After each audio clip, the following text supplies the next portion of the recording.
ډیرو ښاغلو او سپېڅلو مشرانو کشرانو شاعرانو ادیبانو ملګرو ستړي مشئ بخزاده دانش صاحب او اقبال شاکر صاحب ناست دي د دوی نه به شعرونه اورو موږ به د ازرای په توګه باندې یو څو شعرونه به ووایو او زما نه مخکې عاشق اسلام ډېر ښکلي شعرونه ووایي ډېر خوند وکړ د هر غزل هر یو شعر انتخاب نو د هغه نه پس لکه زما خواهش دی کېږي چې زه شعر ووایم د غزل مطلب ده چې دانش صاحب د غر کنل دیدن کول دا هم څه خبره ده غر کنل دیدن کول دا هم څه خبره ده نن یو لیوني ویل دا هم څه خبره ده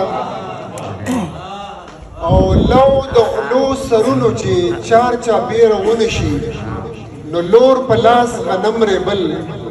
دا هم څه خبره ده لو د غلو سرونو چې چار چاپیره ونه شي نو لور په لاس غنم ریبل دا هم څه خبره ده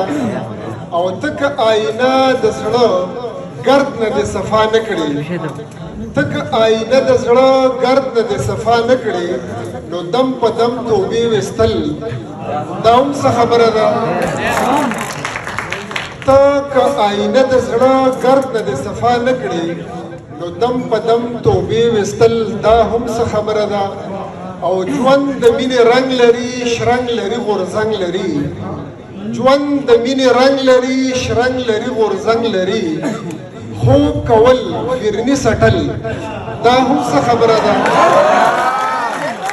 او نکړي چې انوره ته درد پکې د خاورې ګډ نکړي چې انوره ته درد پکې د خاورې ګډ نو شعر ویل او شعر لیکل دا هم څه خبره ده نکړي چې انوره ته درد پکې د خاورې ګډ نو شعر ویل او شعر لیکل دا هم څه خبره ده او څو شعرونه نور چې په ارمانونو باندې کار روان دی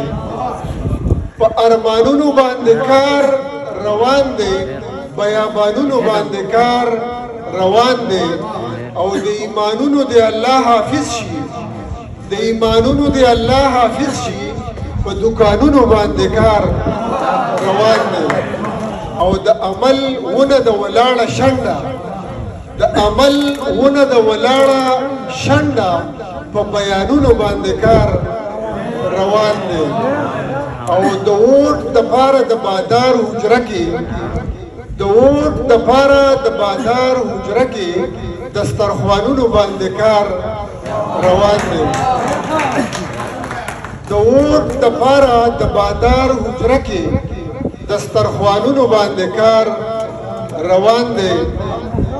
او د یو بیلوزه نن سبا انوره د یو بیلوزه نن سبا انوره په قرآنونو باندې کار روان دی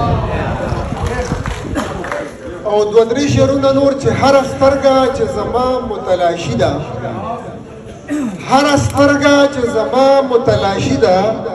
یو ملنګ باندې مې کړې ګلپاشي ده او اوږي تږي نظرونه پې ورخښ دي اوږي تږي نظرونه پې ورخښ دي حق حیرانه ورته پیغله کیلاشي ده او عاشقي معشقي دي رستای خبرې عاشقي معشقي دي رستای خبرې په لومبي نمبر خبره معاشي ده او شونډې وچې چې او غلی شان روان شي شونډې وچې چې او غلی شان روان شي د مین سړي بس دغه بدماشي ده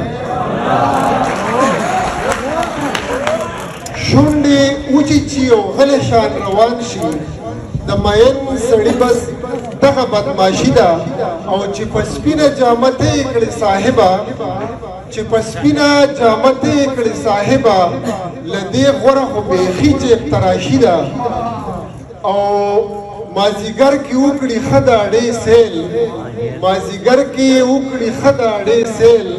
د انور مانیروال دغه عیاشي ده